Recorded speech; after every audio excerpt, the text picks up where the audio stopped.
FATEC, projetando o futuro. Realização, FATEC Matão.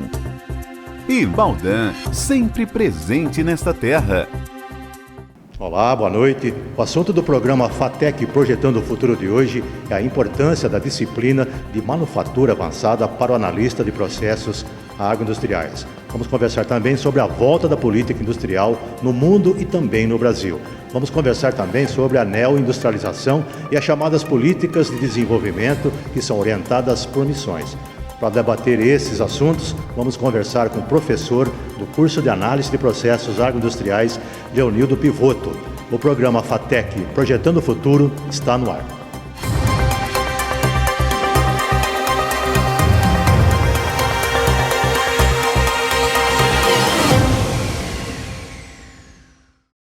Baldan parceira, sempre está contigo, no campo e na terra, para o mundo inteiro. Trabalho robusto e pesado, o setor agro vai ganhar. Com a Baldan pode contar.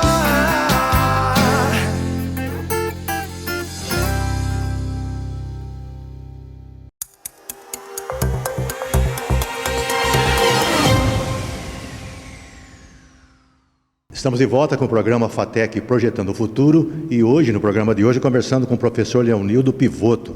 Conversávamos com ele no programa passado, falando sobre a disciplina de manufatura avançada e a importância dela para o analista de processos agroindustriais. Falamos também sobre a carreira profissional dele, um pouco do currículo dele e também da importância, da educação profissional, tecnológica e de instituições, como a FATEC para a sociedade. Hoje, como havíamos prometido no programa anterior, são dois assuntos, que é a volta da política industrial no mundo e também no Brasil e a neoindustrialização e as chamadas políticas de desenvolvimento que são orientadas por missões. Boa noite, professor, um prazer tê-lo novamente conosco. Boa noite, é um prazer estar de volta aqui. Bom, deixamos dois assuntos aí importantes para tratar nesse programa de hoje. Vamos começar então pela volta da política industrial no mundo e no Brasil. Sabemos que principalmente no Brasil o processo de industrialização deu uma estagnada de umas 3 décadas, e precisa que haja essa retomada para a gente atender as demandas, e também está conectado com o que está acontecendo lá no mundo lá fora, porque estamos vivendo num mundo extremamente competitivo. Isso. Por que é importante a gente colocar na pauta do dia essa discussão da indústria? Porque quando a gente olha a história econômica de países que conseguiram ou superar o subdesenvolvimento, ou mesmo países desenvolvidos que conseguiram criar ali uma estrutura de bem-estar social, esses países fizeram isso porque, em última instância, você precisa de dinheiro. E para fazer isso, você precisa de uma economia que seja dinâmica. A indústria, o que inclui também a agroindústria, porque a partir do agro a gente consegue também criar uma indústria sofisticada, permite aquilo que os economistas chamam de transbordamento. Então, aquilo que é desenvolvido na indústria em termos de produto, processos, tecnologias, consegue se expandir para toda a sociedade. Além do que, é nesses segmentos mais desenvolvidos que a gente consegue melhores salários, eles pagam mais... reflete uma arrecadação maior por parte do Estado. Então, a gente consegue criar políticas públicas mais robustas. A queda da produção industrial no Brasil, ela é reflexo de um processo de industrialização que chegou no seu limite nos anos 80 e que não teve continuidade.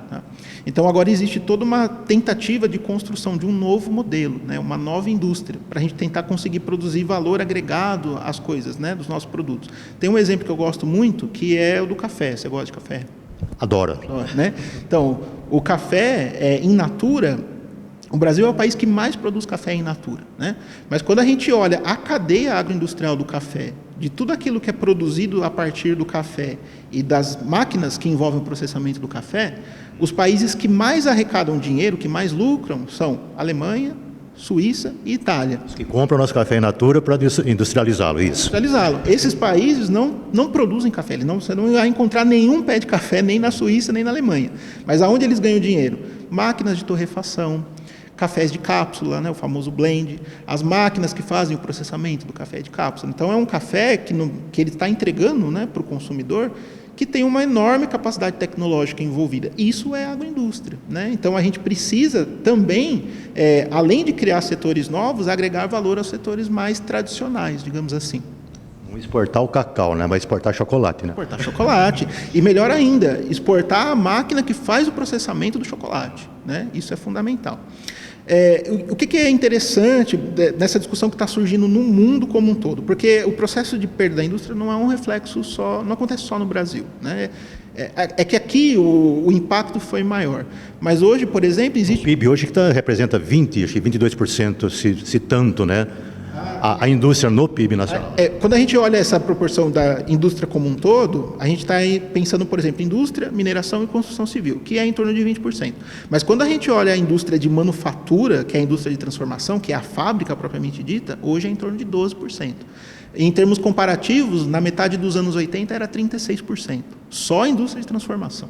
Já o agro está responsável por quase 35%. Isso, né? Quase 35%. Então, o agro é um setor muito pujante. E a gente pode, a partir dele, elaborar produtos mais sofisticados. Eu dei o exemplo do café, mas tem outros. Tem as biotecnologias, na área de processamento de alimentos, sementes, sistemas automatizados de irrigação com drone, né? As possibilidades aí são muitas. Professor, deixa eu te provocar então agora, né? Você disse que o Brasil não é só o Brasil que está passando por esse processo de desindustrialização, mas nós temos um país que tem outra característica completamente diferente. Nós temos campo e condições, né, para avançar nesse percentual, desses 12% para 35%, como já foi há décadas? Temos, se a gente souber selecionar corretamente quais setores nós vamos priorizar. Então, a partir do momento que a gente consegue visualizar aonde a gente já tem vantagens, a gente consegue desenhar um plano de uma neoindustrialização que consiga atender as necessidades do país. É aí que entra uma perspectiva de planejamento econômico, que são as políticas orientadas por missões. Então, a neoindustrialização é um processo, né? É como eu vou retomar o processo industrial com base em novas tecnologias. As políticas orientadas por missões, que é uma elaboração que quem trabalha hoje principalmente é uma economista italiana chamada Mariana Mazzucato, já esteve até no Brasil algumas vezes, ajudando aí em elaboração de políticas públicas, é como a gente vai implantar esse processo de neoindustrialização, superando erros do passado. Então, nós tivemos políticas industriais que deram certo. O problema é que não necessariamente o impacto dela foi visível para toda a sociedade. Então, quando você olha, por exemplo, uma missão a ser atingida, um problema social a ser desenvolvido, o Estado ele consegue aglutinar diferentes atores, né? Setor produtivo, finanças, setores da educação, com formação de profissionais de alto nível, para articular cadeias produtivas tecnológicas que visam, por exemplo, o cumprimento de certas missões. Por exemplo, nós temos uma vasta experiência no agro desenvolvido. A partir dele, nós podemos nos propor a construir uma missão, que é o quê? Um agro digital sustentável que visa combater a fome e garantir uma alimentação saudável. A partir dessa missão, o Estado cria condições de financiamento e de políticas públicas para garantir que os agentes passem a atuar nesse sentido. Então, a empresa ganha, os governos ganham porque arrecadam mais, as pessoas ganham porque conseguem empregos melhores, mais qualificados, adquirem mais conhecimento. Então, essa perspectiva das missões, ela serve para aglutinar setores e garantir que várias pessoas possam se envolver nesse processo e a gente consiga ter uma visualização geral dos seus impactos. O impacto positivo ele não acontece só dentro da indústria, porque você tem melhores empregos, mais salários, corrige assimetrias, distribui renda, dissemina tecnologia para vários segmentos. Então, é como se fosse uma missão mesmo. O termo missão ele é baseado no que foi o impacto da corrida espacial para a Lua. Então, como se desenvolveu tanta tecnologia, com tanto transbordamento, levar e fazer o ser humano pisar na Lua foi, digamos assim, o menos importante, porque ele criou toda uma cadeia produtiva tecnológica, que afeta até nós hoje em dia. Você tem automóvel? Tem. Então, quando um satélite precisa corrigir a sua trajetória, ele faz um disparo controlado com microfoguetes, né? São explosões controladas para ele corrigir sua trajetória. Você tem isso no seu automóvel. Eu não sabia. Então, sistema de acionamento do airbag. Vamos falar depois de vários outros exemplos? Pedir só um tempinho para a gente, eu tenho que ir para um intervalo. Vamos então para o intervalo e na volta vamos dar continuidade a esse bate-papo aqui, que está muito gostoso, com o professor Leonildo Pivotto. Ele ministra aulas aqui na FATEC de Matão e a disciplina é Manufatura Avançada. Daqui a pouco a gente volta então.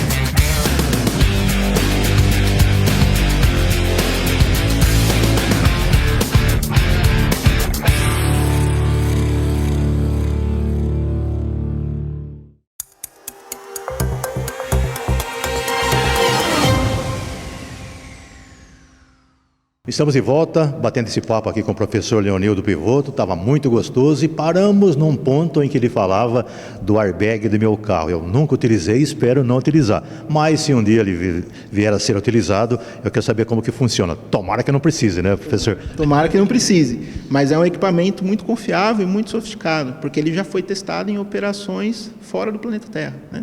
Então, quando estava explicando, né, o satélite quer corrigir sua trajetória ou o módulo lunar quer pousar na Lua, ele precisa nivelar a sua posição e ele faz isso com explosões controladas. Essa tecnologia se desenvolveu que hoje nós temos isso no airbag do automóvel. O sensor de colisão do automóvel também é fruto de uma pesquisa que envolve lançamento e orientação de foguetes. Outras muitas coisas, né, micro-ondas, fralda descartável. Quando se criou a fralda descartável, né, não foi necessariamente pensando nos pais e nas mães. Eles surgem como uma necessidade dos astronautas que estão na Lua, né, lá no espaço. Então, não dá para ir ao banheiro lá. Não dá para ir ao banheiro. E num ambiente de gravidade zero, isso é muito complicado. Então, o transbordamento tecnológico produtivo dessa missão que foi levar o ser humano na Lua trouxe tanto impacto econômico que isso foi mais importante que a viagem em si. Então, eu posso pensar no modelo de missões dentro desse processo produtivo. Isso, exatamente. Se a gente for pensar na realidade brasileira, nós temos vários desafios, né? Então, nós temos, por exemplo, um dos desafios, nós temos um sistema público de saúde que ele é importante, mas ele tem limites, né? Ele tem dificuldades, né? Porque a gente está falando de um sistema público de saúde de um país que tem 200 milhões de habitantes. Então, nós temos, por exemplo, uma missão nessa área, que é dotar o sistema público de saúde de autonomia tecnológica. Como que a gente faz isso? Incentivando cadeias produtivas de equipamento biomédico, de medicamentos, de vacinas, de insumos, de pesquisa científica, e aí a gente consegue incorporar e, a partir do cumprimento dessa missão, que é fortalecer o SUS, criar uma cadeia produtiva intensiva em tecnologia, que gera mais empregos melhores, distribui renda, entendeu? É toda uma cadeia, né? Então, tudo voltado para cumprir um problema social. O problema da eletrificação automotiva, por exemplo, para a gente conseguir fazer parte desse processo, não é só fabricar ônibus e carros elétricos, é fabricar ônibus e carros elétricos para garantir mobilidade urbana, bem-estar e sustentabilidade. Porque as pessoas nas grandes cidades não aguentam mais pegar ônibus e metrô lotado depois de um dia de trabalho. Então, organizar uma cadeia que vai atender um objetivo social final que vai trazer benefícios para todos. E, de repente, corrigir um modelo aí que está saturado e as pessoas, né, estão infelizes, né, de viver num mundo assim tão complicado, né? Complicado, né? Trazer mais bem-estar, qualidade de vida, né? A ideia das missões é você criar toda uma estrutura industrial que vai trazer lucro e retorno para a empresa, porque ela precisa disso, né? Numa economia de mercado, mas que ao mesmo tempo vai trazer outros tipos de benefícios para toda a sociedade. Professor, como é que você debate esses assuntos com os alunos? Porque sai um pouco da manufatura, né? Tem conceitos envolvidos aí, né? Eles se trazem dúvidas, como é que é? Deve ser muito dinâmica a sua aula, né? Eu tento trazer, dentro do meu trabalho aqui na FATEC Matão, mostrar para os alunos as ferramentas que eles precisam dominar, né? Ferramentas de manufatura avançada, ferramentas de fabricação auxiliada por computador, ferramentas de projeto, impressão 3D, né? A gente trabalha esse assunto também. Mas mostrar para eles que eles precisam também refletir sobre a adoção dessas tecnologias, né? Então, como que essas tecnologias vão impactar o ambiente de trabalho, vão impactar o arranjo produtivo local, vão impactar o dia a dia do trabalho das pessoas e a sociedade como um todo. E esse aluno ser um agente transformador, né? Ser um agente transformador. Ele vai ter aquele retorno que é merecido pelo esforço dele, pela dedicação, mas também pensar que ele pode trazer melhorias para a sociedade e para a comunidade que ele vive. Legal, professor, foi muito bom ter batido esse papo com você semana passada e nessa semana também. Aprendemos muito, né? E eu queria deixar já o convite para a gente bater esse papo outras vezes. Ah, sim, ficou aberto aí, disponível. Que a gente puder discutir sobre esse assunto, acho muito importante estar na pauta do dia.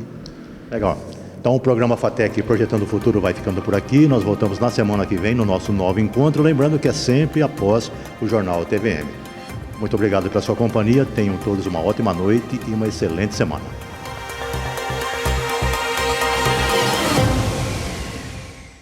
FATEC Projetando o Futuro. Realização FATEC Matão. E Baldan, sempre presente nesta terra.